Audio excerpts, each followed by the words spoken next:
Welcome to Math-A-Matic. In this video, you're going to learn about the introduction to polynomials. Now, before that, let's have a short review about algebraic expressions. Algebraic expression is formed by a symbol or letters and number or numbers using mathematical operations. So let's have an example of an algebraic expression. We have 5xy. This is the number or the numerical coefficient. This is the letter or the variable. So x, another variable, y. And the operation here is multiplication. So 5 times x times y. That's why algebraic expression is formed by symbol or letters, numbers, and mathematical operation. Now, I have another example here. 6x squared minus 4xy plus 6. So again, we have numbers. We have letters or symbols or variable. And we have mathematical operation, subtraction, and addition. So another example, 3x plus 4. X squared minus 4. A plus b plus c. 5 over x. And we have square root of x. Now, in this algebraic expression, we have here what we call the numerical coefficient. That is the variable, or also known as the literal coefficient. And this is the constant. And of course, the operation here is addition. And also we have here multiplication. Okay, now, so what is a polynomial? A polynomial is a special kind of algebraic expression or algebraic expressions. It is composed of one or more terms. The exponent of the variable is a non-negative integral exponent.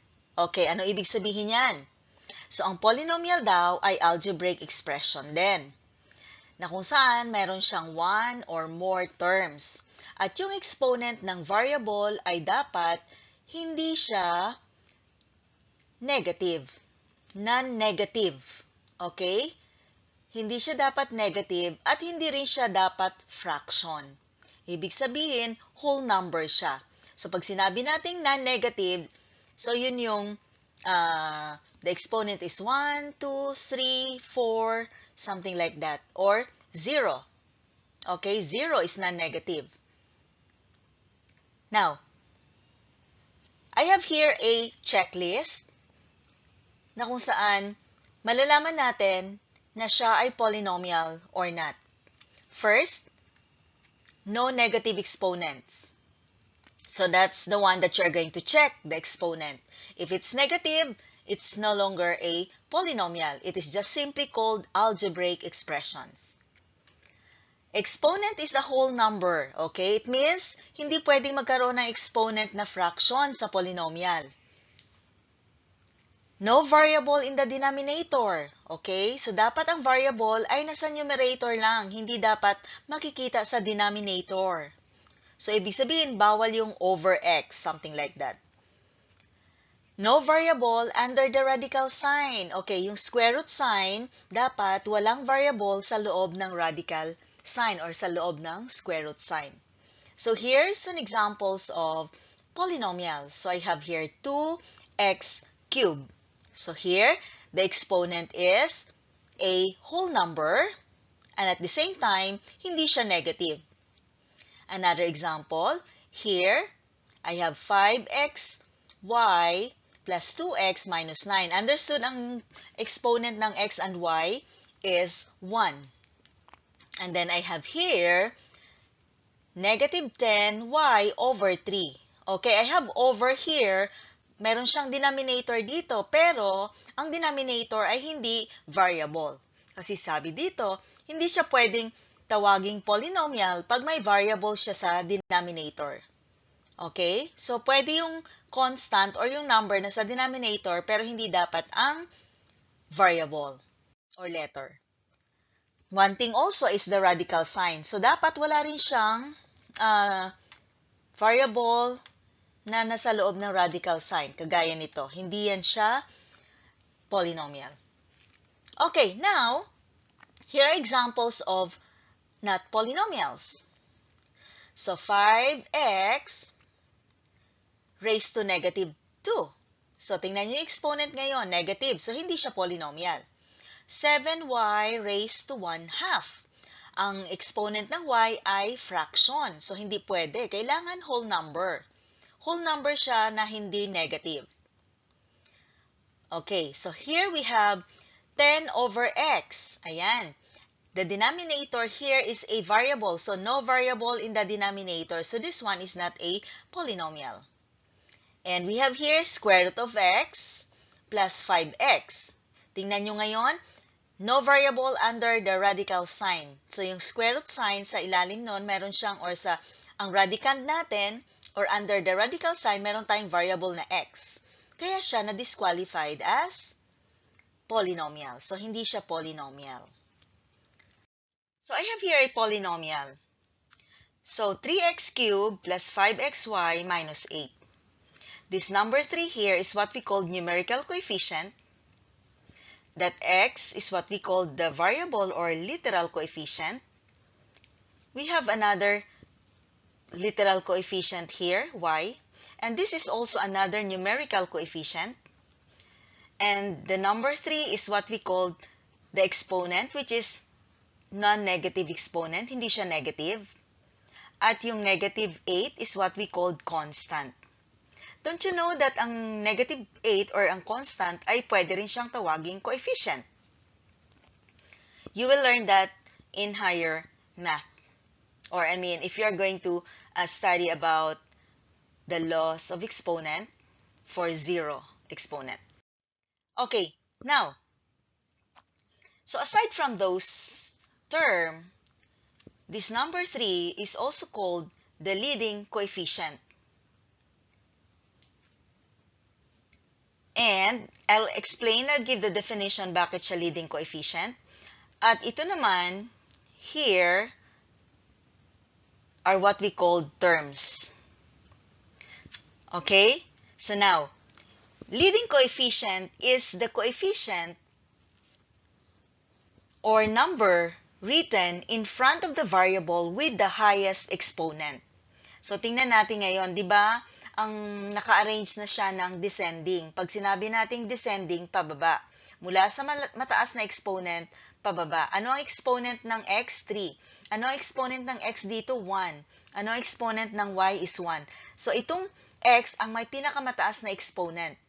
Kaya ang tawag dito ay, ang tawag sa 3 ay leading coefficient. Kasi ang tawag sa term na to, na kung saan siya ay may pinakamataas na exponent, ay leading term. Okay? Now, so dapat alamin nyo kung ano yung anong term ang may pinakamataas na exponent, yun ang leading term, at yung numerical coefficient niya, yun ang tinatawag na leading coefficient. Now, ano ba yung terms? Terms are separated by addition or subtraction. Kaya dito kanina, sabi ko ito ay isang term, another term, at another term. Pinaghiwalay sila ng addition and subtraction. Now, degree of a polynomial. The degree of the polynomial is the highest sum of exponents in a term. Okay? Or in a monomial. So, kagaya dito, ito yung isang term, another term. So, ngayon, tingnan natin, ano bang pinakamataas na exponent dito? Since ito ay nag-iisa lang ang variable dito, ang pinakamataas na exponent ay 3. Ito, dalawa ang variable. So, pag dalawa ang variables or tatlong variables, i-add mo yung mga exponent nila. So, ito, kahit dalawang variables dito, x and y, pag in-add natin yung, yung exponent nila 1 and 1, ito ay 2. So, mas mataas pa rin ang exponent ng first term. So, ngayon, ang degree natin, ibig sabihin, yung polynomial nito, ang degree niya ay 3. the highest exponent. So, this polynomial has 3 terms. The degree is 3 or third degree. And the leading coefficient is 3. Okay? So let's have the classification of polynomials. A polynomial of one term is called monomial. So it means mono means one, which means one term. So 2x, that's an example of monomial. 5x squared, 5x over 3. Negative x, ABC, or a times b times c, or even a constant 5. That's a monomial also, means one term. Next, a polynomial of two terms is called binomial, which means bi means two, so two terms. So we have 2x plus 4. We have x minus 4, negative 4x, y plus x. So this is one term, another term, separated by addition. So terms in polynomials are separated by addition or subtraction. So one term, another term, so two terms. This is just one term. So multiplication does not divide a polynomial or separates a polynomial into terms. So only addition and subtraction. Now, a polynomial of three terms is called trinomial. So we have 2x squared plus 4x minus 8, 6x squared minus 3xy plus 2. So three terms. All of these are also called polynomial, of course. They are polynomials. They're just a special name for them. One term monomial, two terms binomial, three terms trinomial. Now, if it is more than three, you can call it polynomials. Okay? Now, I have here an example now of polynomial, 5x cubed plus 2x squared minus 5x plus 9. So 1, 2, 3, 4. So 4 terms. So this is a polynomial. We just call it polynomial. Now, we are going to identify the terms, coefficients, degree, leading term, leading coefficient, and degree of polynomial. Now, for the terms, number of terms, so we have here 1, 2, 3, 4. There are 4 terms. So what are those terms? We have 5x cubed, 2x squared, negative 5x, and we have 9, a constant term. 9 is called constant term. Now, what are the coefficients? So it means we're just going to identify the coefficient. We have 5. It means the number besides that letter. So we have 5, we have 2, we have negative 5, and don't you know that 9 is also a coefficient? You know why? Because understood, in 9 or in any constant, there is a variable there that is raised to 0. We know that any number raised to 0 is equal to 1, right? So 9 times 1, that is still equal to 9. 9 times 1, that is 9. Which means the degree of the constant is 0. So there is a degree also. See? Okay. So a constant is also called coefficient. Now, so again, we have degree now. So for degree means just the exponent of the variables, right? So in the first term, the degree of the first term is 3. Here. The degree of the second term is 2, the exponent of x here. And the degree of the third term is 1. There understood there is an exponent 1. And the degree of a constant is 0. This one. So any constant, they have degree equal to 0, which means they are multiplied by a variable wherein that variable, yung exponent ng variable na yun ay 0. because we know that any number raised or any variable or number raised to 0 is 1. Okay? So don't forget that. The degree of a constant is 0. Pag wala siyang katabing variable, may degree pa rin siya. That is equal to 0. Now, leading term. So, ang leading term na tinatawag natin dito ay kung ano yung nangunguna na term na may pinakamataas na exponent. So, yung 5x cubed, that's the leading term ito. So, kailangan makikita mo kung maaari, i-arrange mo siya mula sa pinakamataas na exponent pababa. Ang tawag dyan, descending order.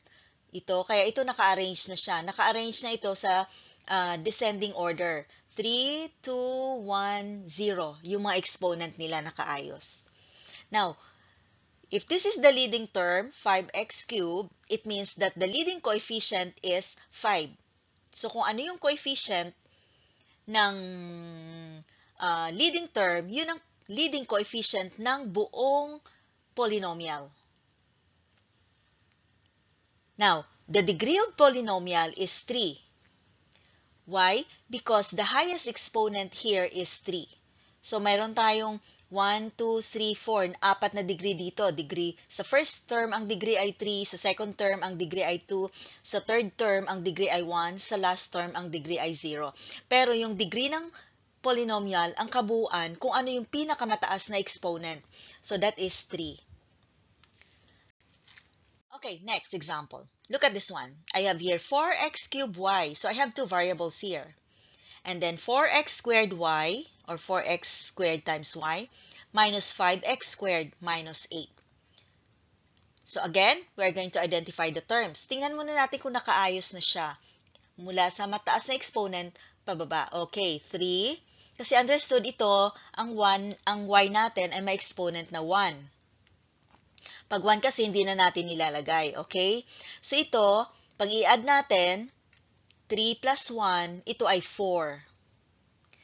Ito naman, 2 plus 1, ito ay 3. Ito naman ay 2 lang. So, ito yung pinakamataas. Naka-arrange na siya mula sa mataas na term or na exponent, pababa, descending. Now, what are the terms? 4x cubed y. Ito lang yon. Isa-isahin lang natin yung nakikita natin. Negative 4x squared y, another term. And then we have negative 5x squared, another one. And then, negative 8, the constant term. Now, what are the coefficients? Maraming coefficients. So, we have 4. Ito yon. And then, negative 4,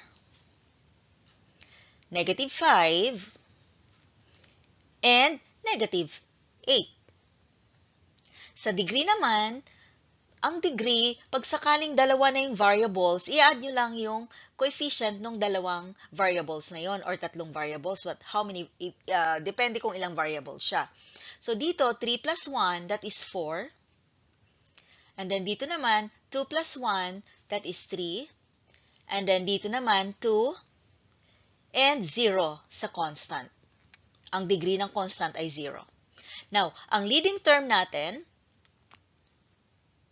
is 4x cubed y. Ito ang pinaka-leading term natin kasi siya yung may pinakamataas na total ng exponent or exponents. Ngayon, since siya ang leading term natin, ibig sabihin ang leading coefficient ng buong polynomial ay 4. Now, ano naman ngayon ang degree ng polynomial? Yung pinakamataas na degree also, and that is 4. Okay? Now, do you want to try this one? You can complete the table. So here, what I'm asking here only is the number of terms, the leading term, and the leading coefficient, the degree of the polynomial, and the constant term. Okay? Yung pinaka-final na lang dito, hindi na natin isa-isahin. So number 1, number of terms, 1. Ang tawag dyan ay monomial. If you want to do it yourself, you can pause the video. Now, ang leading term, ngayon ay since nag-iisa lang siya, so 4xy. At ano ngayon ang leading coefficient? Of course, 4. Ano ang degree ng polynomial dito? 1 and 1 plus 1. So that is 2. At ano naman ngayon ang constant term? wala tayong constant term. It means 0. Now, here, 3, number of terms, 1, 2, 3. So, it means there are 3 terms.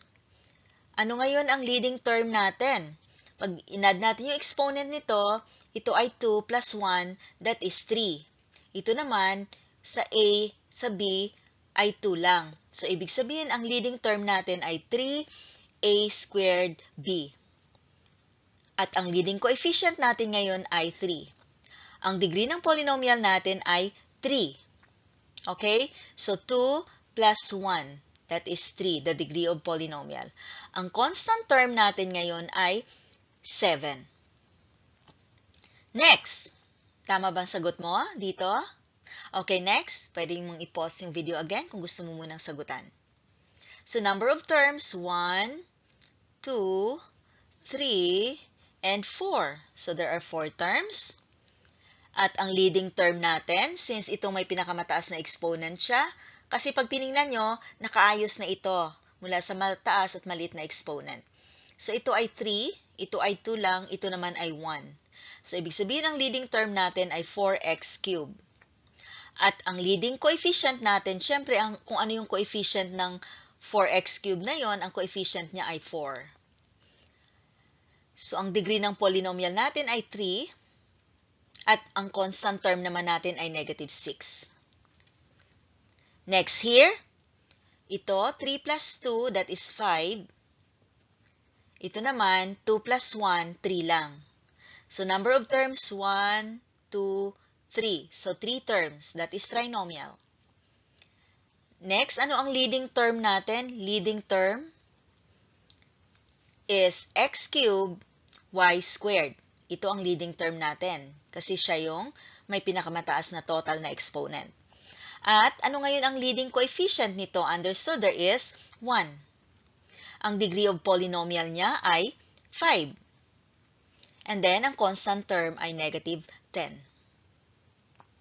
Next, number of terms, 1, 2, 3, 4. So, there are 4. And the leading term, ngayon, 4 ang exponent, 3 ang exponent, and 2. So, that is negative 6x to the 4th power. At ang leading coefficient ngayon ay negative 6. At ang degree of polynomial ay 4. At ang constant term naman ay negative 3. Okay, that's how you're going to identify.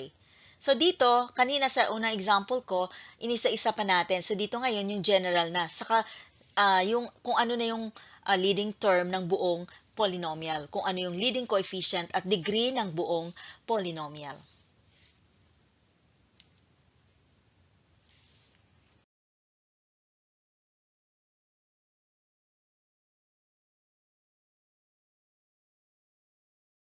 That's all for this video and thank you for watching. Please don't forget to subscribe to my channel para mas mabilis mo makikita kung ano yung mga incoming video ko. Bye!